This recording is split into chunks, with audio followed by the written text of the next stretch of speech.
अलिफ लैला का ये किस्सा साल 809 से शुरू होता है और हमें बगदाद शहर के एक वीरान रेगिस्तान को दिखाया जाता है, जहां पर फ्रांस मुल्क का मंत्री जानूस एक बड़ा काफिला लेकर बगदाद के खलीफा के पास जा रहा होता है। कुछ दूर चलने पर उन्हें एक घायल कनीज मिलती है जो मरने वाली होती है। कनीज जानूस को पर्शिया मुल्क की राजकुमारी शहरजादे के बारे में बताती है, जिसे कुछ डाकू उठाकर ले गए होते हैं और उनके सभी सैनिक को मार दिया गया होता है। दरअसल शहरजादे भी बगदाद के खलीफा हारून अल रशीद के पास में जा रही होती है। कनीज मरने से पहले कहती है कि डाकू शहरजादे को पूर्व की पहाड़ी की तरफ ले गए हैं और वो जानूस से अपनी राजकुमारी को बचाने के लिए उसे ऊपर वाले का वास्ता देकर मर जाती है। इसलिए जानूस शहरजादे को बचाने के लिए निकल जाता है। उन्हें दूर से डाकुओं का एक काफिला दिखाई देता है और वो उन पर अपने भालों से हमला कर देते हैं। जानूस और उसके साथी बहुत सारे डाकुओं को मार देते हैं, जिस वजह से उनका सरदार डर जाता है और घोड़े पे बैठकर लड़ाई से भाग जाता है। जानूस भी सरदार को भागते हुए देख लेता है, इसलिए वो उसका पीछा करते हुए एक खंडर पहाड़ी के पास में आ जाता है, जहाँ पर सरदार शहरजादे को लेकर छिपा होता है। जानूस सीधा सरदार के पास में जाता है और उससे राजकुमारी को छोड़ने के लिए कहता है। सरदार अकेला होता है और जानूस के पास में पूरी सेना होती है, इसलिए वो उससे एक सौदा करता है, जिसमें सरदार राजकुमारी के बदले 50 बकरी और पानी की मांग करता है। जानूस उसकी मांगों को मान जाता है और सरदार राजकुमारी शहरजादे को जानूस को सौंप देता है। जैसे ही जानूस शहरजादे को देखता है, वो उसकी खूबसूरती का कायल हो जाता है और उससे पहली ही नजर में प्यार करने लगता है। दूसरी तरफ हम शहरजादे को देखते हैं, जो कि रात में जानूस के बारे में ही सोच रही होती है और उसे भी जानूस पसंद आने लगता है। अगली सुबह जानूस शहरजादे को लेकर बगदाद की तरफ निकल जाता है और रास्ते में शहरजादे जानूस से वापस लौट चलने के लिए कहती है, क्योंकि अगर खलीफा को उनके प्यार के बारे में पता चल गया तो वो उन दोनों को मौत के घाट उतार देगा। लेकिन जानूस को खलीफा के पास एक जरूरी काम होता है, इसलिए वो शहरजादे को समझा लेता है और उसे बगदाद ले आता है। खलीफा जानूस का बहुत अच्छे से स्वागत करता है और उसे 3 राजकुमारियों के बारे में बताता है जो खलीफा से निकाह करने के लिए आई होती हैं। लेकिन खलीफा को उनमें से किसी एक से निकाह करना था, जिसका चयन वो एक प्रतियोगिता से करेगा। इसके बाद में एक एक करके तीनों राजकुमारियों को बुलाया जाता है। पहले राजकुमारी सिरिन होती है जो बसोहा मुल्क से होती है और दूसरी राजकुमारी जेमिला होती है जो कायरो मुल्क से होती है। अंत में तीसरी राजकुमारी को बुलाया जाता है जो कि शहरजादे होती है। उसे देखकर जानूस चौंक जाता है और उसे पता लगता है कि क्यों शहरजादे बगदाद आने से मना कर रही थी। खलीफा तीनों राजकुमारी की खूबसूरती की तारीफ करता है। इसके बाद में खलीफा का इमाम उन तीनों से अलग अलग पहेलियां पूछता है और तीनों ही उन पहेलियों का सही जवाब दे देती हैं। बाद में खलीफा एक घंटियों का दरवाजा मंगवाता है, जिसमें से निकलना बहुत कठिन होता है, लेकिन तीनों ही राजकुमारियां उसके अंदर से बड़ी आसानी से निकल जाती हैं। अंत में खलीफा उनके सामने 3 शरबत से भरे प्याले रखता है, जिसमें से एक प्याले में जहर मिला होता है। वो सभी को दिखाने के लिए कि प्याले में जहर मिला है, इसलिए 3 गुलामों को बुलाता है और तीनों में से एक गुलाम जहरीला शरबत पीने से मर जाता है। ये सब देखकर कायरो की राजकुमारी जेमिला पीछे हट जाती है और इस प्रतियोगिता से बाहर हो जाती है। इसके बाद में खलीफा सिरिन से एक प्याले को उठाने के लिए कहता है, लेकिन पहले वो शहरजादे से प्याला पीने के लिए कहती है। शहरजादे बिना सोचे समझे एक प्याले को उठाकर पी जाती है और उसे कुछ भी नहीं होता। ये देखकर सिरिन रोने लगती है और प्याला पीने से मना कर देती है। इस तरह से वो भी इस प्रतियोगिता से बाहर हो जाती है। बाद में शहरजादे बाकी बचे हुए दोनों प्यालों को भी पी जाती है और उसे कुछ भी नहीं होता। दरअसल उनमें से किसी भी प्याले में जहर नहीं होता और वो गुलाम भी बस मरने का नाटक कर रहा होता है। खलीफा शहरजादे की चालाकी से बहुत खुश हो जाता है और उसे बगदाद की नई मल्लिका घोषित कर देता है। जानूस ये सब सुनकर बहुत ही ज्यादा मायूस हो जाता है। दूसरी तरफ सिरेन भी ये सब सुनकर बहुत ही ज्यादा गुस्से में आ जाती है और शहरजादे से बदला लेने की कसम खाती है। वो खलीफा के वजीर को अपनी खूबसूरती के जाल में फंसा लेती है और शहरजादे से बदला लेने के लिए एक योजना बनाती है। वो सीधा खलीफा के पास में जाकर शहरजादे और जानूस के प्यार के बारे में बता देती है।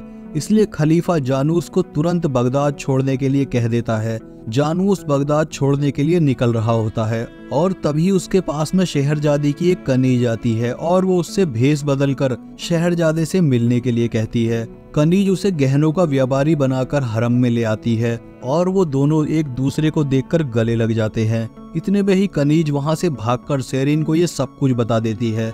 दरअसल ये सब शेरिन की ही चाल होती है ताकि वो शहरजादे को फंसाकर खुद बगदाद की मल्लिका बन सके।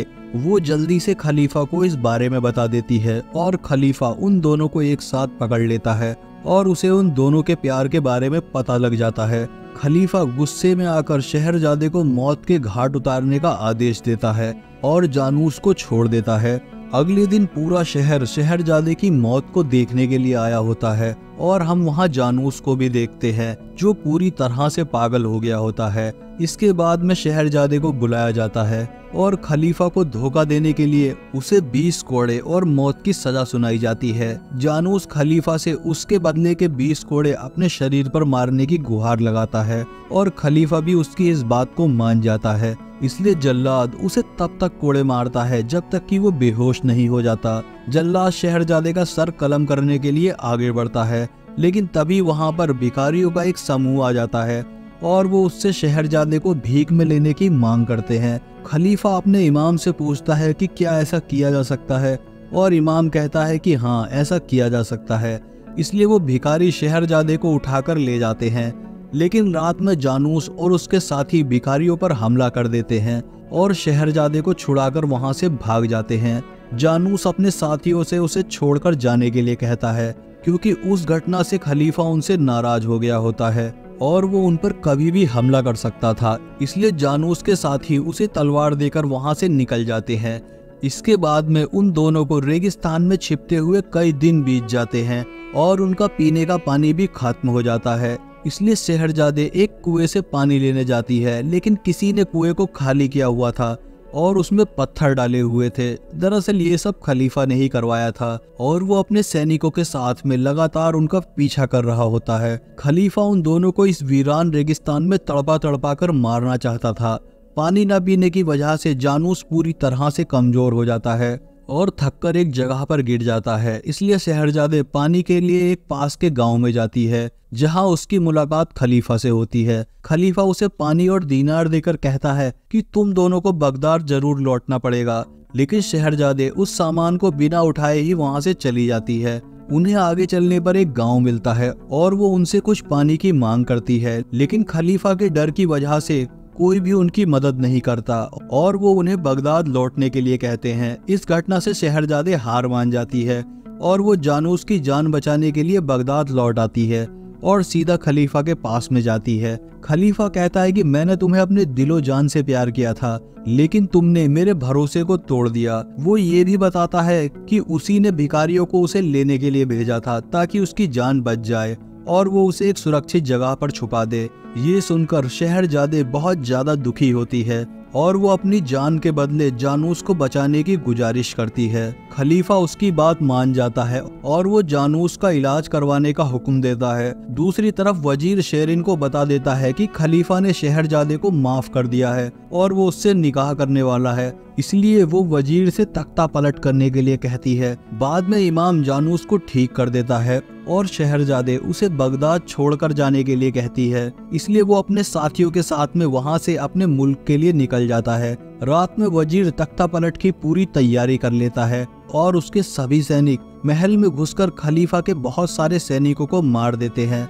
इसलिए खलीफा इमाम की बात मानकर महल को छोड़कर एक महफूज जगह पर चला जाता है और शहरजादे भी जानूस को रोकने के लिए उसके पीछे चली जाती है। वो उसे रेगिस्तान में ढूंढ लेती है और उससे खलीफा को बचाने की गुहार लगाती है। दूसरी तरफ वजीर अपने 2000 सैनिकों को लेकर खलीफा पर हमला कर देता है। खलीफा की सेना हारने वाली होती है। तभी जानूस वहां पर अपने साथियों को लेकर आ जाता है। जानूस के साथियों के पास में लंबे और तेज भाले होते हैं, जिस वजह से वो वजीर की सेना को चीरते हुए चले जाते हैं और वजीर की सेना को भागने पर मजबूर कर देते हैं। वजीर भी अपना घोड़ा लेकर वहां से भाग रहा होता है, लेकिन जानूस उनका पीछा करता है और अंत में उसे एक भाले से मार देता है। लड़ाई खत्म होने के बाद खलीफा भी उन दोनों को माफ कर देता है। कहानी के अंत में हम उन दोनों को देखते हैं जो आपस में प्यार करते हुए जा रहे होते हैं और इसी के साथ ये मूवी यहीं पर खत्म हो जाती है। दोस्तों, अगर आपको मूवी पसंद आई हो तो मूवी को लाइक और चैनल को सब्सक्राइब जरूर कर दें।